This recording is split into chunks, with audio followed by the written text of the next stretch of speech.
Sobre la pirámide hay caracteres egipcios que indican cuánto se gastó en nabos, en cebollas y en cabezas de ajo para los trabajadores. Y si recuerdo exactamente las palabras del intérprete que me descifró los caracteres, la suma se eleva a 1.600 talentos de plata.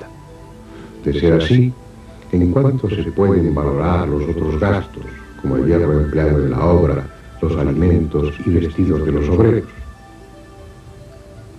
Teniendo en cuenta que no solamente trabajaron en este monumento el tiempo que ya he dicho, sino que, en mi opinión, hay que añadir lo que tardaron en tallar las piedras y transportarlas hasta allí, y en la construcción de las cámaras subterráneas, la cantidad total no debió ser pequeña. Keops, según me dijeron, llegó a tal grado de perversión que, falto de dinero, llevó a su hija a una casa pública, ordenándole que ganara una suma determinada que no me han especificado. La hija, que no se contentó con obedecer las órdenes paternas, concibió la idea de dejar tras de sí un monumento, y con este fin, a todo el que llegaba junto a ella, le pedía que le regalara una piedra que serviría para aquella obra.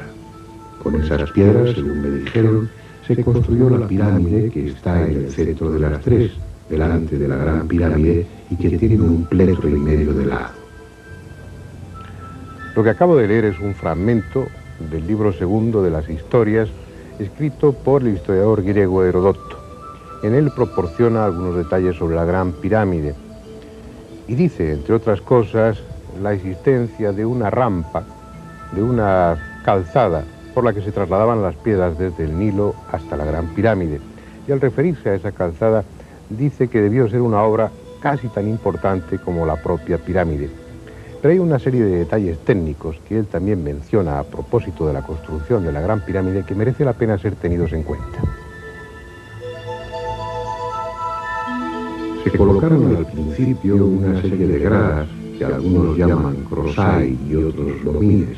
Después de haberle dado, para empezar, esta primera forma, se procedió a subir las piedras restantes por medio de máquinas construidas de trozos cortos de madera. Desde el suelo la subían a la primera plataforma. Cuando la piedra había llegado hasta allí, era colocada en otra máquina instalada sobre esta primera plataforma y pasaba a otra grúa, pues había tantas máquinas como plataformas. O quizás solo había una máquina, fácil de transportar, que trasladaban de un piso a otro después de haber retirado la piedra. Indicamos los dos procedimientos según las dos versiones que hemos oído.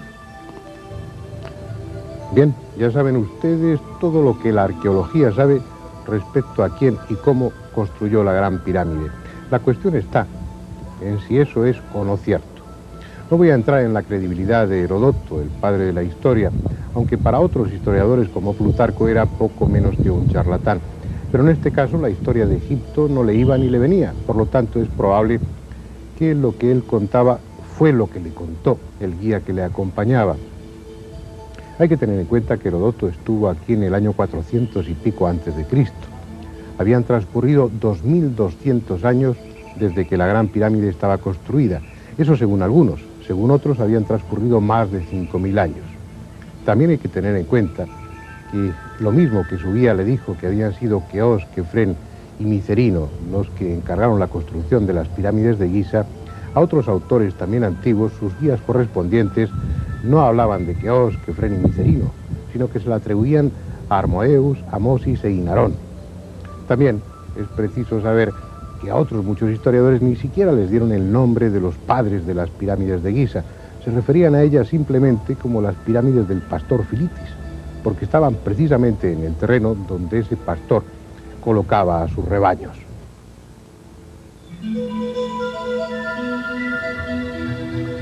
La arqueología se quedó con lo de Keops porque al fin y al cabo lo había transmitido una autoridad como Herodoto. Pero con lo que no se quedaron es con lo del hierro que se utilizó en la construcción. Y no se quedaron con ello porque según la arqueología en las primeras dinastías no conocían otro metal que el cobre. Tampoco se quedaron en esa descripción que hace Herodoto con el tema de las máquinas de maderas cortas y de grúas, porque según los hallazgos arqueológicos, en esas primeras dinastías ni siquiera conocían la rueda, que tardaría muchos siglos en aparecer. Es decir, los arqueólogos sostienen que en la época en la que se construyó la Gran Pirámide no había más máquinas que los músculos de los humanos. Lo que ni los arqueólogos ni nosotros nos creemos es que Keops tuviese que prostituir a su hija para obtener medios con que financiar la construcción de la pirámide, como tampoco nos podemos creer que una vez terminada esta colosal obra, la cubriera con inscripciones para contar a la posteridad lo que costó en ajos, en nabos o en cebollas su construcción. A Heródoto le tomaron el pelo en lo de la hija, en lo de las cebollas, y es posible que también en lo de Keops, porque lo único de lo que podemos estar seguros es que en el Egipto antiguo, en la época en la que los griegos andaban por aquí, nadie estaba ya seguro de quién había mandado construir las pirámides de Giza. La afirmación de que fue Keops se cimenta en el relato de Heródoto, poco fiable como hemos visto, y en otro dato más sólido en apariencia: el descubrimiento en el interior de la pirámide del nombre de Keops, concretamente en las cámaras de descarga que hay sobre la cámara del rey. Esta es la quinta de esas cámaras de descarga, la última de todas. El primero en entrar aquí fue el coronel Weiss en 1837, tras el poco ortodoxo método de abrirse paso a fuerza de dinamita. Aquel bárbaro hizo público el descubrimiento de signos aparentemente escritos por los obreros y sobre todo de un cartucho con el nombre del faraón Chufu, o Keops en la versión griega. Se veía así confirmado lo que dijo Heródoto y los arqueólogos pudieron finalmente dar carpetazo al asunto. Pero ¿y si todo fuera mentira? ¿Y si el coronel británico retirado hubiese sido el mayor embustero que conoció la arqueología? Vamos a analizarlo con un poco de malicia. Primero, no deja de ser sorprendente que en un edificio como este, donde hay una gran galería en la que se supone que estaba en efigie todos los antepasados del gran faraón, donde hay varias cámaras fundamentales y unos cuantos largos pasadizos, no haya en ninguna de esas partes una inscripción con el nombre de Keops, y ésta se encuentre únicamente en la última cámara de descarga, donde de no haber sido por la dinamita nadie la habría descubierto jamás. Segundo, resulta un tanto sospechoso que en la primera cámara de descarga, descubierta por Davison en 1765, no haya una sola inscripción, y sin embargo sí las haya en las 4 siguientes descubiertas por Weiss. Tercero, el nombre del propio faraón está mal escrito. Está pictografiado en caracteres hieráticos y no ideográficos, que son los que corresponderían a esas primeras dinastías. El que los autores de ese cartucho se anticiparan al futuro y fueran capaces de prever cómo se iba a escribir siglos después es demasiado admitir, incluso tratándose de los constructores de la Gran Pirámide.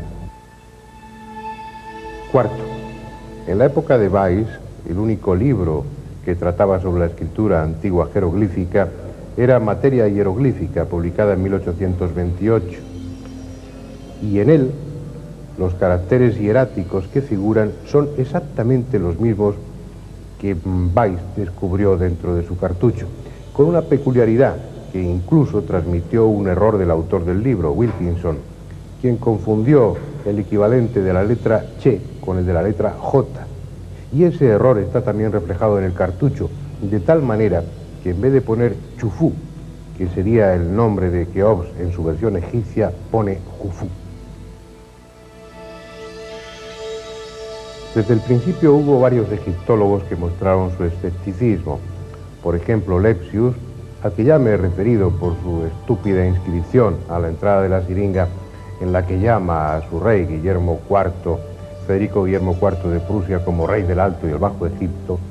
Lepsius, repito, manifestó su extrañeza porque la inscripción, el cartucho, estuviera escrito con pintura roja y en unos caracteres muy parecidos a los hieráticos.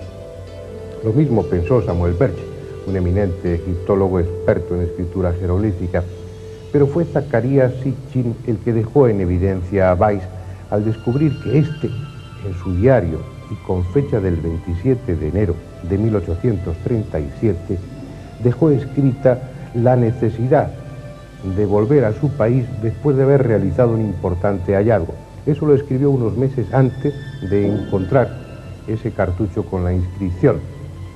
En ese diario, Weiss dejaba claro que era muy importante, por el dinero empleado y por el honor del apellido familiar, volver a su país con un importante hallazgo a sus espaldas.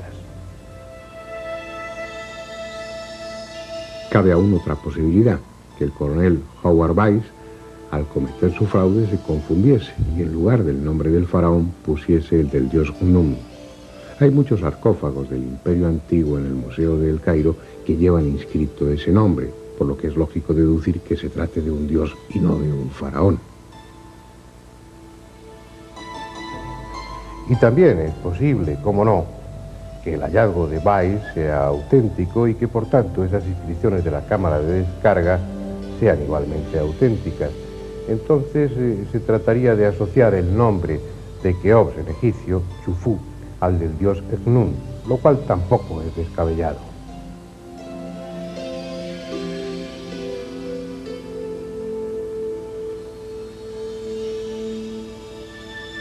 Este es el templo del dios Khnum en la isla de Elefantina, frente a la ciudad de Asuán. Khnum fue un viejo dios del Alto Egipto, de donde posiblemente procedió Keops y otros faraones de la cuarta dinastía. Es probable que su culto fuera impuesto también al Bajo Egipto, a Menfis y Heliópolis, con el consiguiente rencor por parte de los sacerdotes de Amón. Después, cuando la poderosa casta sacerdotal de Amón volvió a imponer su criterio, trató, como sucedería después con Akenatón, de borrar de la historia a aquellos faraones herejes. Y lo consiguieron, porque lo cierto es que de la cuarta dinastía no sabemos casi nada. Se conoce mucho mejor la primera dinastía o la tercera que la cuarta, pese a haber realizado las más importantes obras de Egipto, si es que fueron ellos, porque en la estela del inventario se dice que la Gran Pirámide ya estaba edificada en tiempos de Keops y era conocida como el Templo de Isis. Según lo escrito en esa estela, el faraón se limitó a construirse una pirámide más pequeña junto a ella.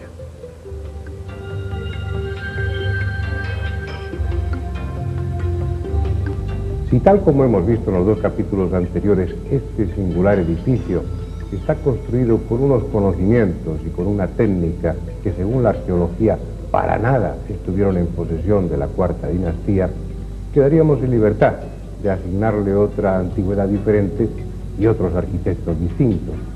Algo que por cierto ya hicieron los autores árabes y puede que con demasiada fantasía. Por ejemplo, Macrici, en el siglo XIV, se hizo eco de leyendas mucho más antiguas, según las cuales el rey Surid ben Saluk tuvo un sueño que presagiaba el diluvio y, aconsejado por sus sacerdotes, mandó construir las pirámides para conservar en ellas todo el conocimiento que hasta entonces se había alcanzado. Otro escritor árabe, el Kodai, también dijo que las pirámides se construyeron antes del diluvio, puntualizando incluso que este se produjo cuando el corazón del león se halló en el primer minuto de la cabeza del cangrejo, lo que de acuerdo a la astrología señala una fecha en torno al 5300 a.C. Insistiendo en el origen antediluviano de las pirámides de Giza, otro autor árabe, Abul Rinan el-Biruni, dejó escrito que en el revestimiento de las pirámides era visible la huella dejada por las aguas y el nivel que éstas alcanzaron. Leyendas árabes sin fundamento, supongo, aunque no dejan de tener aspectos curiosos.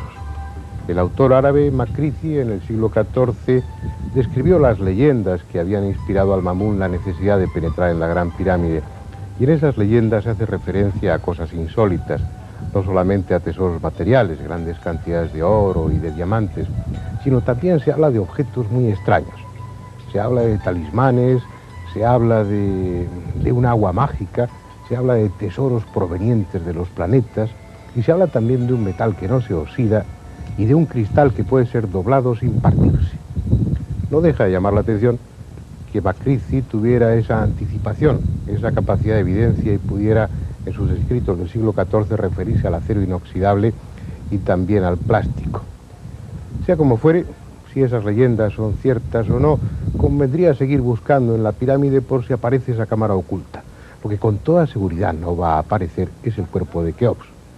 porque la Gran Pirámide, como el resto de las pirámides de Egipto, nunca sirvió de tumba. Esa es una de esas verdades, entre comillas, extendidas, divulgadas en todo tipo de libros y publicaciones. Sin embargo, en ninguna de las 108 pirámides censadas hasta el momento se ha encontrado jamás el resto de faraón alguno. Esto es lo que queda de la pirámide del faraón Sejenjet, en Sáqara. Su entrada, intacta y conservando los sellos originales, fue descubierta en 1954 por el arqueólogo alemán Zacharias Gonein. Dentro había un sarcófago también perfectamente sellado. Por el suelo estaban los restos del ajuar funerario y algunas joyas. Hasta un ramo de flores permanecía sobre el sarcófago, como un testimonio polvoriento de afecto por parte de algún pariente del difunto. Por fin, los arqueólogos habían llegado antes que los profanadores de tumbas. La noticia se extendió por todo el mundo y el día señalado para abrir el sarcófago se reunieron aquí políticos, periodistas y científicos. Los sellos fueron rotos y la tapa del sarcófago retirada. Dentro no había nada, tan solo polvo, que según los análisis oportunos ni siquiera era orgánico. Una excepción, ni mucho menos. La de Zabiet el Arián, atribuida al rey Kabá, por no tenía ni sarcófago. La del faraón Nekka, que fue hallada con los sellos intactos, estaba igualmente vacía. Dos pirámides de gradas, la de El Kola y la de Megada, son macizas, sin túneles ni cámaras. Snefru, el padre de Keops, se hizo construir 3 pirámides. La de Meidum, explorada por Máspero en 1882, no tenía sarcófago ni ajuar funerario. La pirámide norte de Dashur, explorada por Weiss y Perrin, tampoco tenía sarcófago ni ajuar funerario. La pirámide sur de Dashur también estaba vacía. La que supuestamente servía de tumba a la reina Eteferes, madre de Keops, fue descubierta en 1928 con los sellos intactos por arqueólogos de la Universidad de Harvard. Se encontraron joyas y un sarcófago de madera, cobre y oro, pero vacío. Diodefre, hermano y sucesor de Keops, se hizo construir su pirámide en Abu Roash. Dentro había un sarcófago sin terminar que ahora se conserva en el Museo del Cairo y que obviamente no pudo contener cuerpo alguno. El sarcófago de Kefren, descubierto en 1818 por Belzoni, también estaba vacío. Lo mismo que el de Micerinos, hundido por cierto en aguas de Almería al naufragar el barco que transportaba el sarcófago a Inglaterra. Userkaf se hizo construir su pirámide en Sáqara y también se encontró vacía. La pirámide de Neferikare no llegó a terminarse y por tanto nunca sirvió de tumba. Su sucesor, Nefrerrefe, se hizo construir una pirámide que tampoco fue tumba porque la cámara mortuoria no llegó a terminarse. La entrada a la pirámide de Unas fue descubierta en 1881 por el Servicio de Antigüedades Egipcias.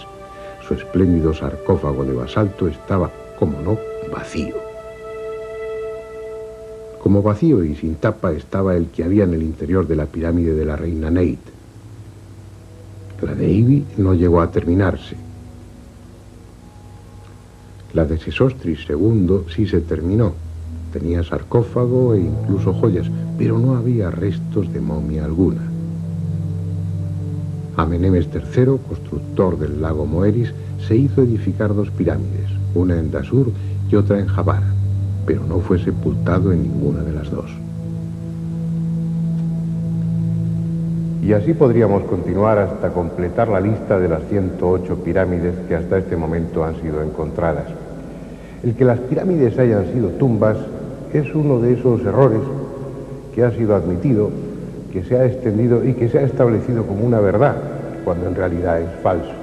No fueron tumbas, aunque sí tuvieron que ver con la muerte y con la resurrección, pero de una forma simbólica. Y también es cierto, probablemente, que el faraón participase en esas ceremonias, pero no muerto, sino vivo, puesto que se trataba de una muerte simbólica seguida de un renacimiento, de una reaparición en este mundo en la que el faraón venía con nuevas intenciones y quién sabe si también con renovadas energías físicas como ahora veremos. Esas ceremonias, conocidas como Heb-Seb, formaron parte de los muchos ritos en los que se veía implicado el faraón como encarnación divina que era, y probablemente fueron los más importantes de todos los rituales. En el complejo de Zoser, en Sáqqara, se conservan muchos de los edificios relacionados con el ceremonial de Heb-Seb, la renovación del faraón.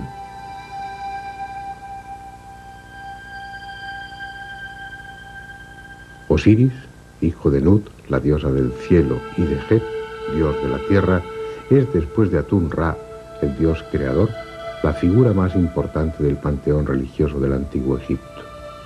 Osiris es el principio generador, el dios de la fecundidad simbolizado en el sol, elemento masculino en todas las religiones. Heb, el dios de la tierra, transmitió sus poderes a Osiris, que reinó durante 28 días, un mes lunar. Al cabo de ese tiempo, es asesinado por Set, su hermano, símbolo de la oscuridad de la noche.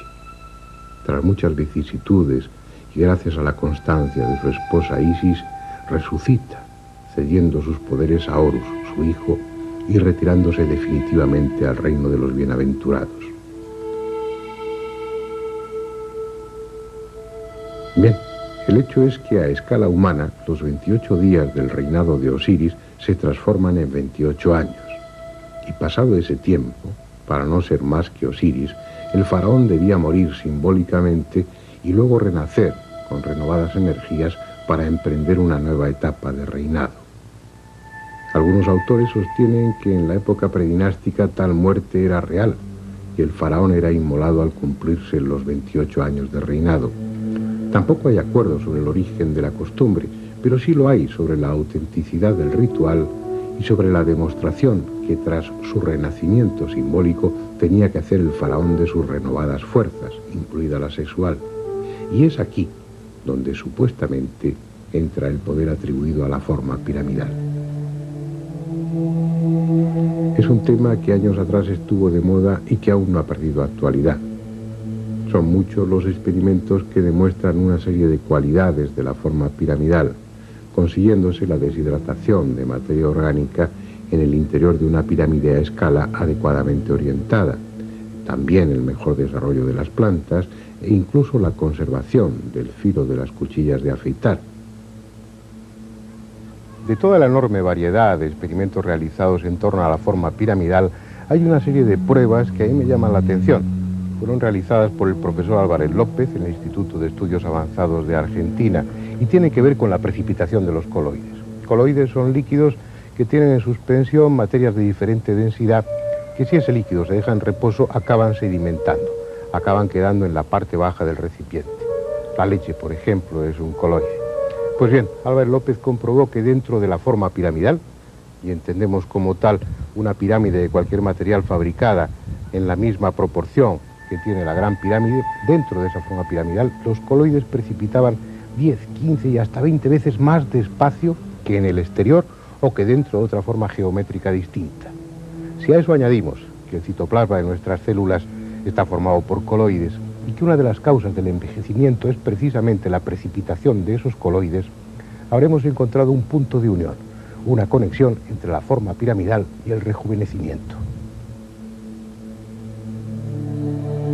Para otros autores, las pirámides eran el escenario de rituales iniciáticos en relación con el culto de Isis, rituales en los que simbólicamente el neófito, ya fuese faraón o aspirante a la clase sacerdotal, moría como hombre común para, después de superar diferentes pruebas, nacer con la categoría de iniciado. Una serie de ritos parcialmente transmitidos y que están presentes en muchas organizaciones de tipo esotérico, incluida la masónica. Pero es ese un aspecto de las funciones de la Gran Pirámide que no podemos desentrañar. Al fin y al cabo, se trataba de ceremonias secretas, en las que el iniciado, entre otras cosas, era informado del nombre secreto de Ra, lo que le daba poder sobre ese dios, algo así como la llave de todo conocimiento. Mejor será que nos centremos en una faceta de la Gran Pirámide que tal vez sea compleja en el momento de ser explicada o comprendida, pero que tiene la ventaja de ser tangible e inmensurable. Los datos astronómicos, matemáticos y geográficos recogidos en las medidas de esta construcción. Una tarea que ha apasionado a muchos, que ha dado lugar a centenares de libros y que siempre ha estado rodeada de polémica. Este clavo constituye un hito importante en la metrología de la Gran Pirámide. Fue puesto aquí por la expedición de científicos que acompañó a Napoleón Bonaparte a finales del siglo XVIII. En aquella época todo estaba cubierto de escombros. Era imposible saber cuáles habían sido las medidas originales de la Gran Pirámide. Aquel grupo de científicos mandó despejar todos los escombros y así pudo determinar con exactitud hasta dónde llegaban las esquinas de la Gran Pirámide. En este punto concreto, hasta aquí exactamente, llegaba el escalón de la Gran Pirámide. Y esta medida fue la que utilizaron en un principio los piramidólogos para obtener sus conclusiones a veces tan pintorescas. Uno de los primeros en pisar ese resbaladizo terreno fue el astrónomo y matemático inglés John Taylor, quien publicó en 1859 su descubrimiento. El perímetro de la base de la Gran Pirámide es el mismo que el de una circunferencia cuyo radio sea la altura de la Gran Pirámide. Dicho de otra forma, dividiendo la longitud de los 4 lados de la base de la pirámide por el doble de la altura de esta, se obtiene el número pi. Taylor no se limitó a ese descubrimiento y a fuerza de jugar con cifras y medidas, estableció que la pulgada inglesa y la pulgada piramidal eran casi idénticas. Otro de los primeros y más conocidos piramidólogos fue Piazzi Smyth, un astrónomo escocés que se presentó en la meseta de Giza con su mujer y se instaló lo más cómodamente posible en una de las tumbas. Además de su esposa, trajo un completo arsenal de instrumentos de medida, ratificando el descubrimiento de Taylor respecto al número pi. Tampoco se limitó a ese dato, y obsesionado con las leyendas que atribuían a la Gran Pirámide todo el conocimiento posible, dedujo que las medidas tenían un carácter profético y que había sido el propio Dios, a través de la revelación, el que había inspirado a los arquitectos. Sintiéndose también él mismo un iluminado, se propuso demostrar que en ángulos, túneles y cámaras estaba la historia pasada y futura de la humanidad. En una arista se tropezó con la fecha del Éxodo, en una juntura con el nacimiento de Cristo y en un ángulo con el descubrimiento de América. Todo encajaba, aunque a veces su metro resultase un tanto elástico y alguna arista fuera convenientemente limada. Para él, como para la mayoría de los piramidólogos, llegó el ocaso cuando apareció en escena Petrie, el egiptólogo que, en lugar de fantasía, derrochó paciencia y tesón, realizando por primera vez mediciones científicas y rigurosas con todos los instrumentos que la técnica de fines de siglo ponía a su disposición. Petrie llegó a Giza a los 26 años de edad y se instaló en esta cueva. Con él se inicia el estudio metódico y exacto de las medidas de la Gran Pirámide. Lo impecable de su técnica desterró muchas de las conclusiones que habían obtenido los piramidólogos, pero demostró también que los constructores de la Gran Pirámide eran hábiles matemáticos, astrónomos consumados y poseedores de una tecnología avanzada que la arqueología les niega, pero que sus realizaciones en piedra evidencian.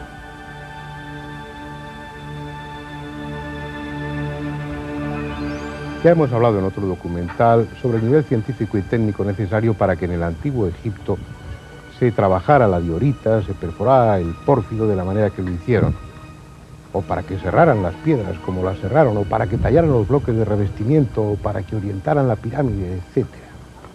Ahora vamos a ocuparnos del nivel científico, matemático que aquella gente supuestamente inculta logró alcanzar.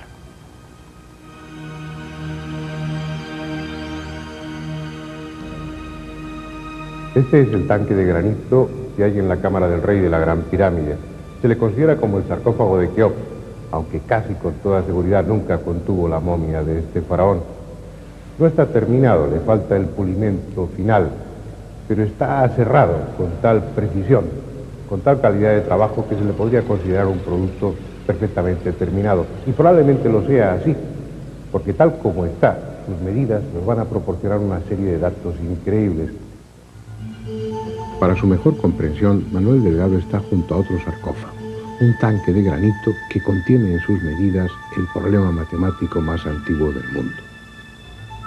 Dimensiones un sarcófago de tal forma que todas sus medidas lineales y todos sus volúmenes interiores y exteriores corresponden a un solo número, a su cuadrado, a su inverso o a su mitad. Realmente, para los que somos neófitos, el problema es harto difícil.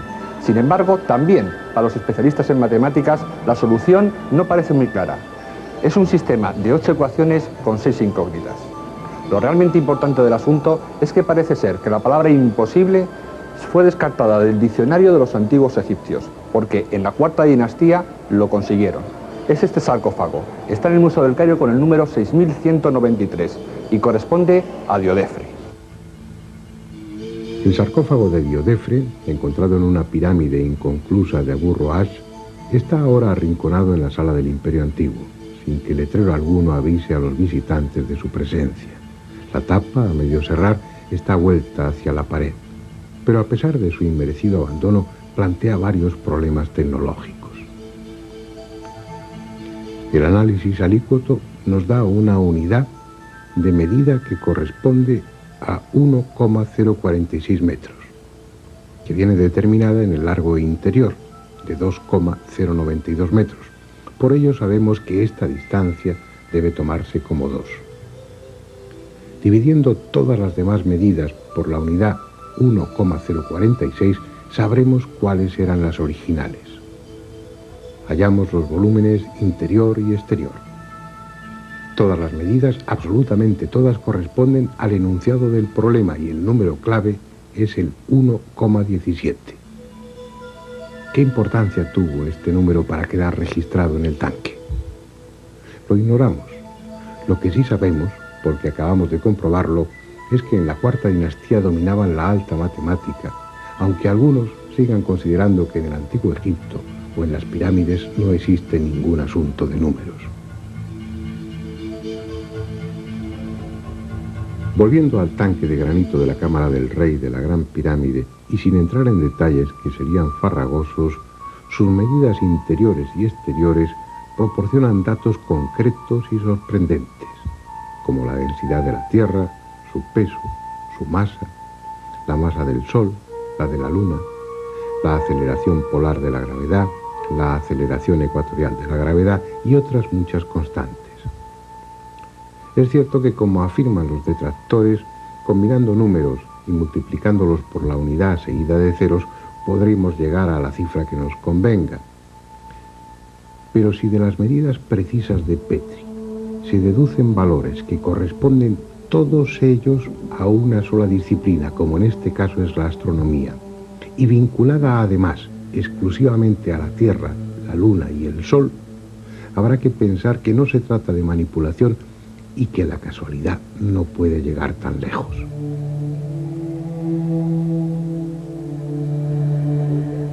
Lo que resulta difícil de aceptar es que esos datos, que se corresponden con los logros científicos de estos últimos años, de la época moderna, estuvieran presentes en el antiguo Egipto. Pero es que ni aun con la peor voluntad se puede hablar de azar, puesto que esos datos están complementados con otros muchos que corresponden a un mismo nivel de conocimiento. Por ejemplo, es innegable que en las proporciones de la Gran Pirámide estén presentes los números pi y phi, números que no se pueden determinar aritméticamente, pero sí con una regla y un compás.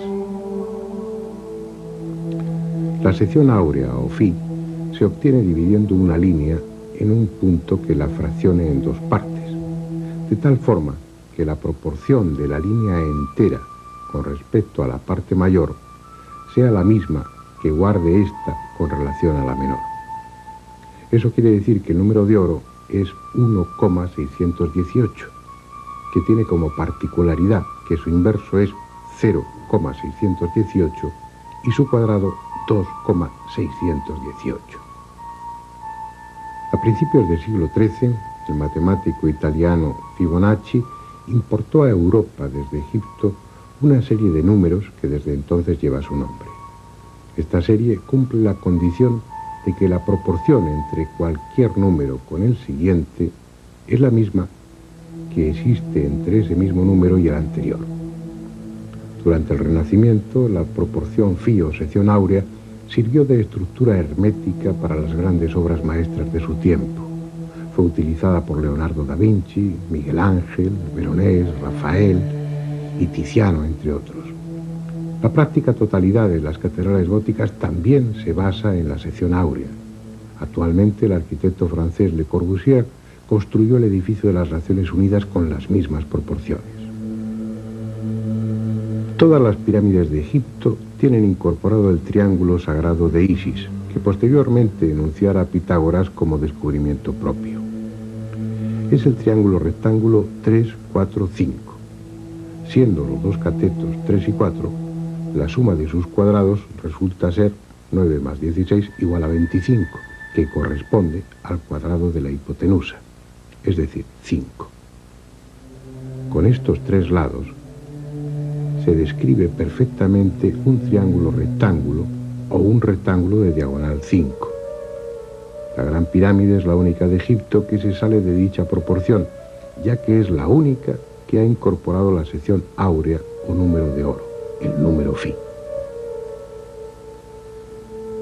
Aunque no hemos podido confirmar el dato, la tradición afirma que los sacerdotes egipcios le contaron a Heródoto que un cuadrado cuyo lado fuese la altura de la pirámide tendría la misma superficie que cualquiera de las caras de esta. Utilizando las medidas reales de la pirámide o el valor incorporado de phi, el enunciado se cumple rigurosamente. El cuadrado sería raíz de phi por raíz de phi igual a phi. Y la superficie de la cara sería 2 por phi partido por 2, lo que también da phi. No fue casualidad y sí una acción intencionada la incorporación de estas proporciones, ya que el ángulo de inclinación de la pirámide es de aproximadamente 51 grados 50 minutos. La secante de este ángulo es phi, 1,618, y el coseno, el inverso de phi, 0,618. La pirámide está diseñada de tal manera que para todos los efectos prácticos resuelve nada menos que la cuadratura del círculo. La base de la pirámide es un cuadrado cuyo perímetro mide exactamente lo mismo que una circunferencia cuyo radio sea la altura de la pirámide. Con estas dos figuras, el cuadrado y la circunferencia, obtenemos la sección transversal de la pirámide, que como convinimos, tiene por altura raíz de phi. Gracias a la estructura de la pirámide y sin saber apenas matemáticas, podemos trazar un rectángulo en el que dos de sus lados midan lo mismo que un lado de la base de la pirámide y los otros dos midan el doble de la altura de la pirámide. El área de este rectángulo es igual a la de un círculo cuyo radio sea la altura de la pirámide. Siguiendo con los razonamientos de Tompkins en su libro Los secretos de la Gran Pirámide, la mitad del círculo es igual a la mitad de la superficie del rectángulo. Pero la mitad de un círculo plano es también matemáticamente igual en área a la superficie esférica de un cuadrante de 90 grados. Así, un rectángulo cuya altura sea igual a la de la pirámide y su base un lado de la misma es igual a un cuadrante cuyo radio sea la altura de la pirámide y su arco un lado de la base de la pirámide. Es decir, con la Gran Pirámide sus constructores no solo lograron la cuadratura del círculo, sino también la cubicatura de la esfera. Otro ejemplo. El prisma generado por 4 lados rectangulares formados con la base de la pirámide y la altura de ésta tiene la misma superficie que una semiesfera que tenga como radio la misma altura de la pirámide. Las dos bases, la cuadrada y la redonda, son exactamente iguales. Con ello, la estructura del monumento entra a formar parte de los denominados prismas de Arquímedes. El gran ingeniero, físico y matemático griego decidió que sobre su tumba colocaran un extraño epitafio, una esfera y un cono inscritos dentro de un cilindro. Ya cercano a su muerte, prefirió olvidarse de su trabajo sobre hidráulica, sobre problemas matemáticos, sobre analítica, y eligió este sencillo epitafio. Y tuvo sus razones para ello. Los volúmenes del cono, de la esfera y del cilindro están en la relación directa a los números 1, 2 y 3. Asimismo, el volumen del cono es igual a los volúmenes de los dos conos también inscritos. El volumen de uno de esos conos es el mismo que el volumen de la semiesfera. La superficie de la semiesfera es la misma que la superficie de las 4 caras del prisma, que tiene como base la base de la pirámide y como altura la altura de la misma. Y tanto en la pirámide como en el cono se cumple el principio de que el perímetro de la base dividido por el doble de la altura nos da el número pi. Y por acumular más datos, el perímetro de la base de la Gran Pirámide indica el medio minuto sesagesimal de un grado y a escala decimal determina la órbita solar de la Tierra en torno al Sol. La superficie de la base a escala decimal establece la superficie de la esfera terrestre. La superficie de la esfera dictaminada por la Gran Pirámide a escala decimal señala la superficie de la esfera solar. El peso de la Tierra es 1000 billones de veces el de la Gran Pirámide. El largo de la Cámara del Rey, dividido entre 10, nos da el valor del metro egipcio, 1,047901, doble que el codo egipcio de 0,5236 que hallara Newton y que corresponde con la mejor medida actual del cuadrante del meridiano terrestre. Siguiendo estos planteamientos, Manuel Delgado, el realizador de esta serie, aplicó el principio de los prismas de Arquímedes a un plano, reflejándolos en 2 dimensiones. El cilindro fue un cuadrado, la esfera una circunferencia, los conos unos triángulos que se proyectaban desde cada arista. Incluyó la pirámide y comprobó que sus ángulos se correspondían a la inscripción de la pirámide en un heptágono. Todos los corredores y cámaras descubiertas hasta ahora seguían las líneas proyectadas. Si este fue el plano original del arquitecto de la Gran Pirámide, en cada triple intersección colocó una cámara, en todas menos en una. Si este plano es correcto, en esta triple intersección debería existir otra cámara. El tiempo lo dirá. La Gran Pirámide ha cumplido una múltiple finalidad. Posiblemente es una tumba y Keops, estando levantada la pirámide o no, se hizo construir en algún lugar todavía no encontrado su sepulcro. También pudo ser una tumba simbólica y servir de escenario para determinadas ceremonias de muerte y resurrección. Funcionó como un calendario, señalando solsticios y equinoccios. Sus medidas, exteriores e interiores, reflejan datos astronómicos que solo pudo alcanzar una ciencia extraordinariamente desarrollada. La estructura piramidal parece movilizar energías aún no comprendidas. Y además está ella misma, expresión de una técnica constructiva desconocida que las gentes de ahora no hemos aún alcanzado. Su masa impresionante, su forma equilibrada y armónica, su desnuda solemnidad son más que apariencia, son algo con lo que la humanidad se identifica. Tal vez el camino no sea entenderla, sino contemplarla, por si acaso al verla terminamos viéndonos a nosotros mismos.